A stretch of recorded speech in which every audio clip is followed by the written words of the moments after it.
പണ്ട് റസൂൽ ഒരിക്കലെ ആൾക്കൂട്ടത്തിലിരിക്കുന്ന സമയത്ത് ഒരു വ്യക്തി ഒരു കുല മുന്തിരിയുമായി കടന്നു വരികയാണ്. അദ്ദേഹത്തിന്റെ വലിയ ആഗ്രഹമായിരുന്നു റസൂലിന് എന്തെങ്കിലും ഒന്ന് സമ്മാനമായി കൊടുക്കുക എന്ന്. അങ്ങനെയാണ് അദ്ദേഹം മുന്തിരിക്കുലയുമായി കടന്നു വരുന്നത്. റസൂൽ അതിൽ നിന്ന് ഒരു മുന്തിരി വായിലിട്ടു.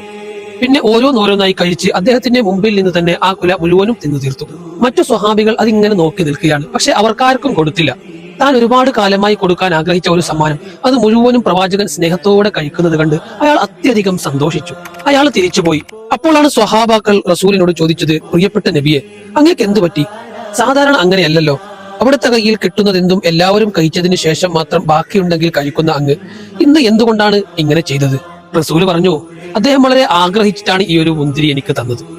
ആദ്യത്തെ മുന്തിരി കഴിച്ചപ്പോൾ തന്നെ അത് വല്ലാത്ത പൊളിപ്പും ചവർപ്പുമുള്ളതും മൂപ്പെത്താത്തതുമാണെന്ന് ഞാൻ മനസ്സിലാക്കി. അത് നിങ്ങൾക്ക് തന്നാൽ അയാളുടെ മുമ്പിൽ വെച്ച് നിങ്ങൾ അത് പൊളിയാണെന്ന് പറയുകയോ അല്ലെങ്കിൽ അതിനെ തുപ്പിക്കളയുകയോ ചെയ്താൽ, അല്ലെങ്കിൽ നിങ്ങളുടെ മുഖത്തിന്റെ ഭാവം ഒന്ന് മാറുന്നത് കണ്ടാൽ ആ പാവത്തിന് വിഷമം തോന്നും. അതുകൊണ്ടാണ് നിങ്ങൾക്ക് തരാതെ ഞാൻ തന്നെ കഴിച്ചത്. വാക്കുകൊണ്ടുപോലും ഒരാളുടെയും മനസ്സ് നോവിച്ചിട്ടില്ല എന്റെ റസൂൽ സല്ലല്ലാഹു അലൈഹി വസല്ലം.